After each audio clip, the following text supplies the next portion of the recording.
Assalamualaikum warahmatullahi wabarakatuh. Yang terhormat Ibu Zamrud Mirah Delima, SEMSI, selaku dosen pengampu Sistem Informasi Manajemen. Perkenalkan, saya Sinta Amalia Rahmawati, NIM 2022-12137, kelas 2A. Tugas ini guna memenuhi tugas UTS Sistem Informasi Manajemen. Di sini saya akan membahas analisis kasus kebocoran data pribadi pengguna Tokopedia. Sebagaimana dikabarkan oleh banyak media lokal maupun internasional bahwa marketplace Tokopedia mengalami tindak peretasan oleh pihak tidak bertanggung jawab. Tak tanggung-tanggung, jumlah data pengguna di Tokopedia yang diretas sebanyak 91 juta, baik data pelanggan maupun data penjual. Upaya peretasan tersebut terjadi pada 20 Maret 2020, di mana data pelanggan yang bocor menyangkut informasi akun pengguna seperti nama, email, nomor telepon pengguna, dan password. Setelah dicari tahu, ternyata pelaku menggunakan celah sistem cold di Tokopedia. Dalam kasus tersebut, Shiny Hunters juga menjual data tersebut ke dunia maya dengan harga senilai 70 juta. Meski dengan statement begitu, ternyata hacker memiliki akal yang lebih licik dengan melakukan share gratis untuk beberapa juta dan membuat sandiwara dengan mengunduh data ilegal ini secara gratis. Data ini dikutip dari kompasiana.com. Berdasarkan sumber jawapos.com, pada hari Sabtu sore 4 Juli 2020, salah satu anggota pada sebuah grup Facebook terkait keamanan siber yang berisikan hampir 15.000 anggota memberikan link tautan untuk mengunduh data Tokopedia sebanyak 91 juta secara gratis. Saat ditelusuri, link tersebut bersumber pada salah satu akun bernama Celibis di forum Rage Forum yang memang sudah membagikan lebih dulu pada Jumat 3 Juli 2020. Akun tersebut membagikan secara hampir cuma-cuma di Reddit Forums yang sebelumnya dia dapatkan dari cara membeli data tersebut di dark web sebesar 5.000 SGD. Dikutip dari kompas.com, Tokopedia mengklaim bahwa informasi milik pengguna tetap aman dan terlindungi. Nuraini mengatakan password milik pengguna telah terlindungi dan dienkripsi. Tokopedia juga menerapkan sistem kode OTP, One Time Password, yang hanya bisa diakses secara real time oleh pemilik akun. Meskipun demikian, tidak ada salahnya untuk segera mengganti password dan mengaktifkan fitur verifikasi 2 langkah untuk meningkatkan keamanan akun. Tokopedia mencoba melaksanakan prinsip perlindungan data pribadi yang terkait dengan kewajiban memberitahukan kepada pengguna tentang adanya kebocoran data.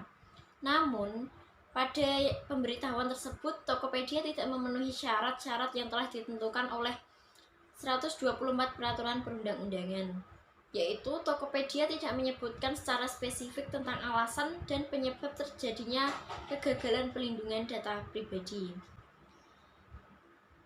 Termasuk ke dalam dimensi moral apakah permasalahan ini?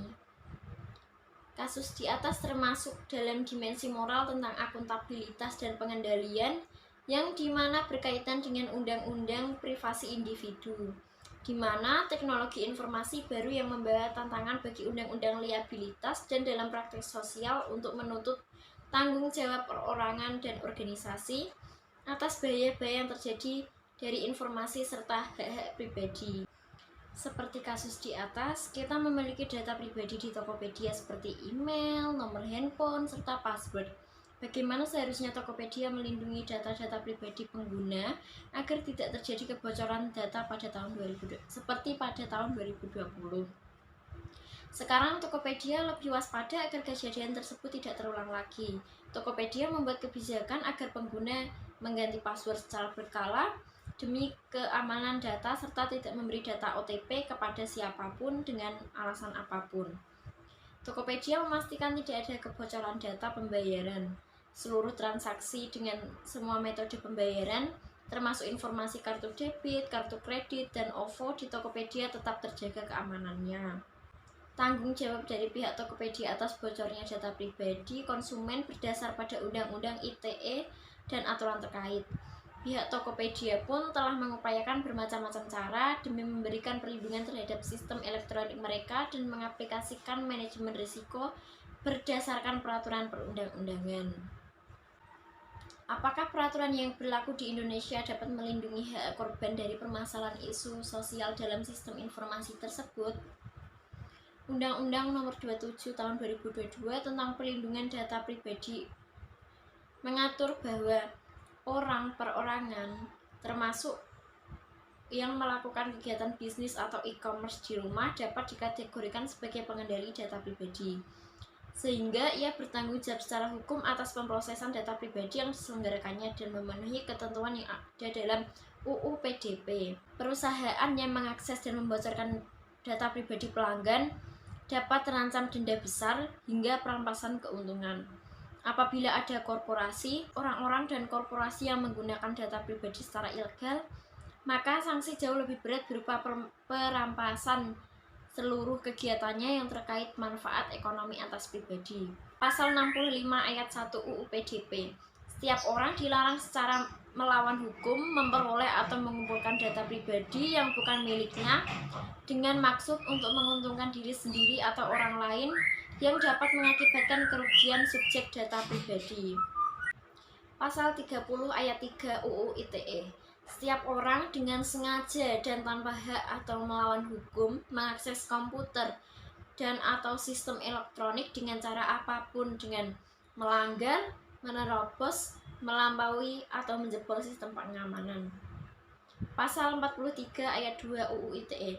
Penyidikan di bidang teknologi informasi transaksi elektronik sebagaimana yang dimaksud pada ayat pertama dilakukan dengan memperhatikan perlindungan terhadap privasi, kerahasiaan, kelancaran layanan publik, dan integritas atau keutuhan data sesuai dengan ketentuan peraturan perundang-undangan. Apa yang harus dilakukan jika hal tersebut terjadi pada kita? Yang pertama, melakukan pengajuan aduan ke Menteri Komunikasi dan Informatika. Aduan itu bermaksud untuk menyelesaikan masalah secara perundingan atau melalui usaha menyelesaikan dengan alternatif lain. Jika dalam menyelesaikan kasus secara perundingan atau alternatif lain belum bisa menangani masalah terkait, gagal dalam melindungi kerahasiaan data pribadi, sebagai pemilik data pribadi maupun penyelenggara sistem elektronik bisa menempuh dengan melakukan pengajuan gugatan perdata terhadap kegagalan dalam melindungi data pribadi. Gugatan sekedar berwujud gugatan perdata dan terajukan berdasar aturan undang-undang. Yang kedua yaitu berhati-hati saat memberikan izin terhadap aplikasi. Jangan sembarang memberikan izin, karena kita belum tahu itu bahaya atau aman. Jadi kita harus lebih berhati-hati. Yang ketiga, mengatasi jumlah informasi yang dibagikan di sosial media. Yang keempat, sering mengganti password dan tidak membagikan kode OTP kepada siapapun. Yang kelima, menggunakan VPN saat mengakses WiFi umum. Yang keenam, memastikan bahwa sistem operasi selalu update. Sekian presentasi dari saya. Mohon maaf jika ada kesalahan kata atau pengucapan. Wassalamualaikum warahmatullahi wabarakatuh.